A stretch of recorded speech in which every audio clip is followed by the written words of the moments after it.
Lição número 417. Bismillahirrahmanirrahim. Alhamdulillahi Rabbil Alamin. Wa usalli wa usallim ala Rasulillahi sallallahu alayhi wa sallam wa ala alihi wa ashabihi ajma'in. Azka salatan wa atam taslim. Wa ba'd. عن أبي سعيد الخدري رضي الله عنه أن النبي صلى الله عليه وسلم قال: لا ضرر ولا ضرار، أو كما قال عليه الصلاة والسلام. Estimados irmãos e irmãs, Assalamu alaikum wa rahmatullahi wa barakatuh. Na lição de hoje vamos falar de um princípio extremamente importante no Islã. E o princípio este que foi estatuído pelo profeta Muhammad sallallahu alaihi wasallam. Qual é esse princípio? É senão o hadith do profeta sallallahu alaihi wasallam: La darara wa la dirara. Nós ouvimos tanto as nossas crianças a cantar este hadith nas madraças, aprendem na madraça e voltam para casa, estão a cantar este hadith. Mas este hadith tem muita ciência, muitas regras, muitos ahkams são extraídos do mesmo hadith para estabelecer várias regras no Islã. Tendo como ponto de partida a tradução do hadith, o profeta sallallahu alaihi wasallam disse: La darara wa la dirara, não prejudique nem sejas prejudicado. Não prejudicar aos outros, nem permitir que tu sejas prejudicado, mas sim optar pelo um meio termo de não prejudicar as pessoas e também não ser prejudicado. Nós vamos ver que o Corão tem vários momentos em que chama a atenção a esta situação. Por exemplo, onde Allah subhanahu wa ta'ala fala a questão da herança, Allah diz: Min ba'di wasiyatin yusi biha ou yusa biha aw dainin ghayra mudar. Allah subhanahu wa ta'ala está aqui a falar de forma a distribuição da herança, os passos que devem ser seguidos e de forma que não haja prejuízo ou ninguém prejudique a outra pessoa. Allah subhanahu wa ta'ala, a ordenar isso, chama-nos a atenção: وَمَنْ يَعْصِ اللَّهَ وَرَسُولَهُ وَيَتَعَدَّ حُدُودَهُ يُدْخِلْهُ نَارًا خَالِدًا فِيهَا. Aquele que desobedece a Allah e o seu mensageiro e ultrapassa os seus limites, então Allah fala que esses indivíduos entrarão no inferno. Abdullah ibn Abbas radiyallahu anhu diz: Al-idraru fil wasiyyah min al-kaba'ir. Você prejudicar a outra pessoa no testamento faz parte dos pecados maiores. Portanto, temos aqui um dos momentos em que haja prejuízo, onde alguém pratica uma certa ação e prejudica a outra pessoa. Portanto, a pessoa fazendo um testamento e neste testamento estar a prejudicar as outras pessoas, isto faz parte dos pecados maiores. Nós temos a hadith para suportar esta prática. Por exemplo, Inna Allaha qad a'ta kulli dhi haqqin haqqahu fala wasiyata al-warith. Este é o primeiro ponto. Allah subhanahu wa ta'ala deu a cada possuidor de direito, Allah deu o seu devido direito e não há testamento para o herdeiro. Não há testamento. Não se faz testamento nenhum para o herdeiro, porque o herdeiro já tem a sua porção estipulada no Corão. Portanto, não se pode fazer um testamento para benefício do herdeiro. Ao fazer testamento para benefício do herdeiro, estaríamos a prejudicar os demais herdeiros. Estaríamos a prejudicar outros herdeiros que não têm testamento a seu não têm um testamento a seu favor. O profeta sallallahu alaihi wasallam diz: há vezes em que a pessoa adora Allah subhanahu wa ta'ala por muito tempo, 60 anos, ele adora Allah subhanahu wa ta'ala, mas quando chega o momento da morte, o que ele faz? Ele faz um testamento que acaba prejudicando outros herdeiros, e isto faz com que a finalidade desta pessoa acaba sendo o inferno. Por isso que o profeta sallallahu alaihi wasallam também disse no outro hadith relacionado ao testamento, quando o sahabi veio, acho que é Sa'd ibn Abi Waqqas, veio ter com o Saad, sim, acho que é Saad bin Abi Waqqas, se não estiver equivocado, veio ter com o profeta sallallahu alaihi wasallam e pediu que ele fizesse um testamento. Então o profeta sallallahu alaihi wasallam autorizou que ele fizesse o testamento e ele quis fazer o testamento acima de 1/3. O profeta sallallahu alaihi wasallam não permitiu até que chegou a 1/3 e mesmo assim o profeta sallallahu alaihi wasallam diz: "Athuluthu wa thuluthu kathir." 1/3 que você está a fazer também é muito do testamento que você está a fazer. Portanto, o Sharia dá-nos essa prerrogativa, o Sharia dá-nos esta habilidade de nós deixarmos um legado para uma parte dos bens que nós adquirimos ser distribuído após da nossa morte em conformidade ao nosso desejo. Mas isso só até 1/3. Se a pessoa fizer o seu testamento acima de 1/3, este testamento não será válido e irá prevalecer somente 1/3 daquilo que ele testamentou. Nós vamos encontrar também versículos do Corão onde Allah subhanahu wa ta'ala proíbe prejudicar a mulher em questões de divórcio. Por exemplo, Allah diz: فَامْسِكُوهُنَّ بِمَعْرُوفٍ أَوْ سَرِّحُوهُنَّ بِمَعْرُوفٍ وَلَا تُمْسِكُوهُنَّ ضِرَارًا لِتَعْتَدُوا وَمَنْ يَفْعَلْ ذَلِكَ فَقَدْ ظَلَمَ نَفْسَهُ. Allah subhanahu wa ta'ala diz, relacionado àquela pessoa que pretende manter ou separar da sua esposa, quando se trata de manter, Allah diz: فَامْسِكُوهُنَّ بِمَعْرُوفٍ. Convivais com elas, mantenha elas no casamento de boas formas.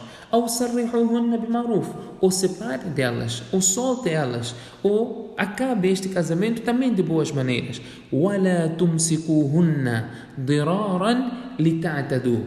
Allah diz: não retenham elas com o intuito de prejudicá-las e existir uma transgressão, obviamente. A questão aqui de prejudicar. Não retenham as mulheres, só com o intuito de prejudicar. Você não quer ela como sua esposa e nem quer deixar ela ir fazer a vida dela contraindo outro matrimônio. Então Allah subhanahu wa ta'ala diz: وَمَنْ يَفْعَلْ ذَلِكَ فَقَدْ ظَلَمَ نَفْسَهُ.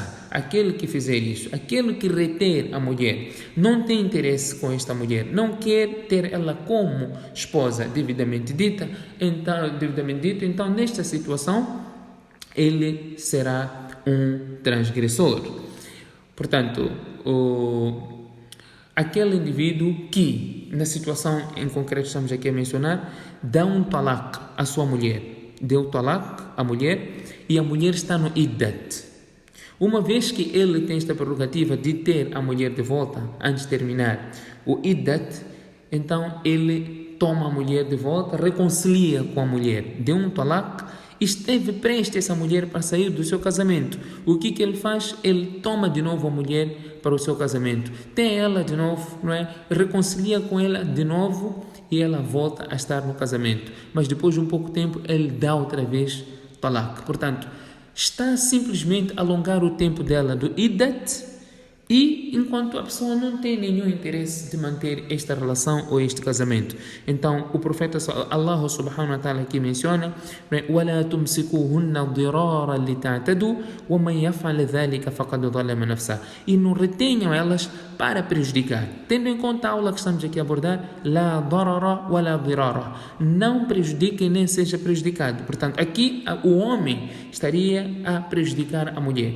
Este é um exemplo que nós poderíamos dar tantos outros exemplos, conforme este caso concreto estamos a mencionar na era antes do Islã, ou nos primórdios do Islã as pessoas faziam isso, retinham as mulheres, ou quando não existia limite de talaq, não existia limite, dava talaq, quando estivesse a terminar o idda, o marido tomava ela de volta, depois dava talaq, não tinha nenhum propósito, era simplesmente para dificultar a vida da mulher. Este é um dos exemplos de tantos outros que nós podíamos aqui mencionar, então, como por exemplo, o profeta sallallahu alaihi wasallam diz: لا تضر في الحفر وذلك أن يحفر الرجل إلى جنب الرجل ليذهب بمائه. Não se pode fazer um poço ao lado de outro poço. Não se pode fazer um poço ao lado do outro poço, porque se você fizer isso, o segundo poço vai drenar, vai puxar a água do primeiro poço, então estaria a prejudicar, não é, o dono daquele poço. Portanto, professor, aqui teríamos a questão aqui de prejudicar. La darara wa la dirara. Não prejudica e nem seja prejudicado. Este é outro exemplo. Vamos ainda dar mais exemplos para a nossa percepção. O profeta sallallahu alaihi wasallam diz: "Man farraqa bayna walidatin wa waladiha, farraqa Allahu baynahu wa bayna ahibbatihi yawm al-qiyamah."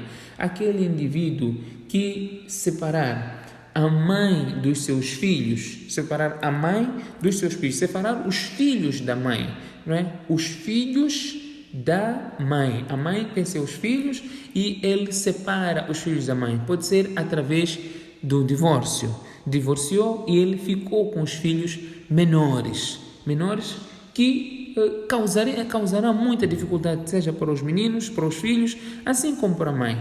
O profeta sallallahu alaihi wasallam diz: aquele que fizer isso, não é, em particular sem razões válidas, então Allah subhanahu wa ta'ala irá separar ele e dos seus amados no dia do juízo final.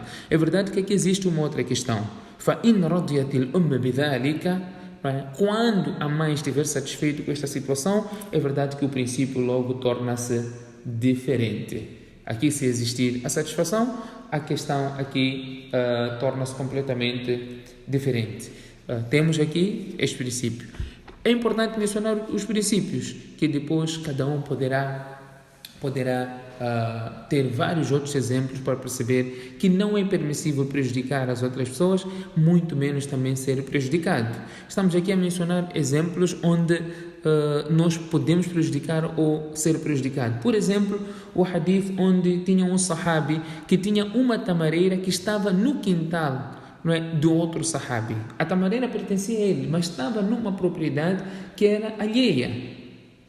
Então o profeta sallallahu alaihi wasallam intercedeu e disse para este dono desta uma tamareira. Por quê? Porque o dono daquele espaço sentia-se incomodado quando este dono desta uma tamareira ia sempre para aquele quintal, porque se tratava da sua própria tamareira. Então ele solicitou que fosse vendido e o dono desta uma tamareira recusou. Foi solicitado que oferecesse, também recusou. Várias tentativas ele recusou. Por quê? Porque ele queria prejudicar o outro, queria entrar naquela outra propriedade que era alheia, mas alegando que eu tenho minha tamareira aqui. Portanto, estava a causar uma certa dificuldade.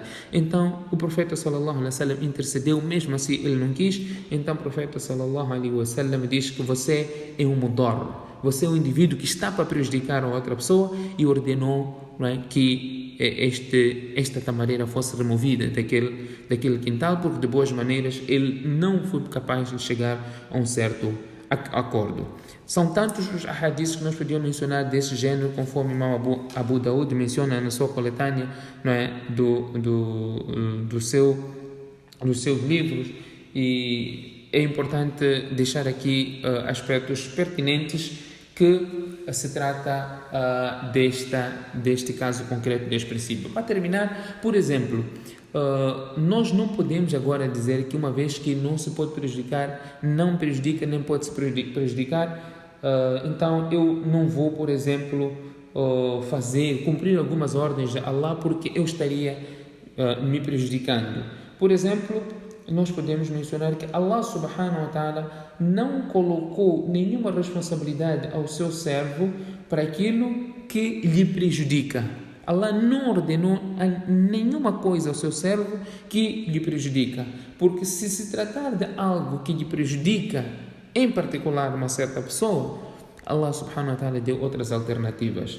Porque o que Allah subhanahu wa ta'ala ordena, existe um bem na própria coisa, e o que Allah subhanahu wa ta'ala proíbe, existe algo prejudicial.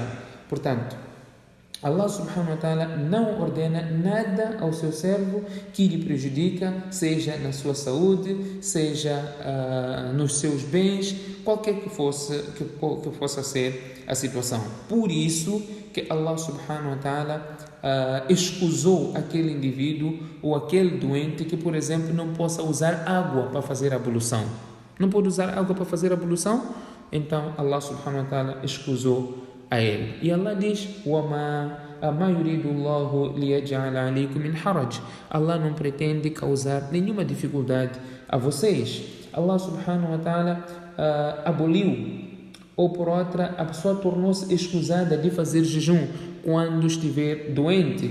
Então Allah subhanahu wa ta'ala diz: يريد الله بكم اليسر ولا يريد بكم العسر. Allah subhanahu wa ta'ala pretende facilitar para vocês e Allah subhanahu wa ta'ala não pretende dificultar.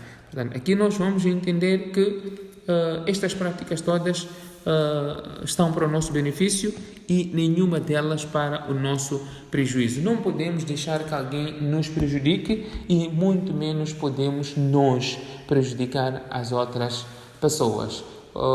Acho ser suficiente esses exemplos que mencionamos para fazer com que os nossos irmãos possam entender e aplicar este princípio em qualquer outra situação que a pessoa poderá ter até em mente, que não se pode prejudicar e nem permitir que a pessoa seja prejudicada. Que Allah subhanahu wa ta'ala dê a todos nós tawfiq.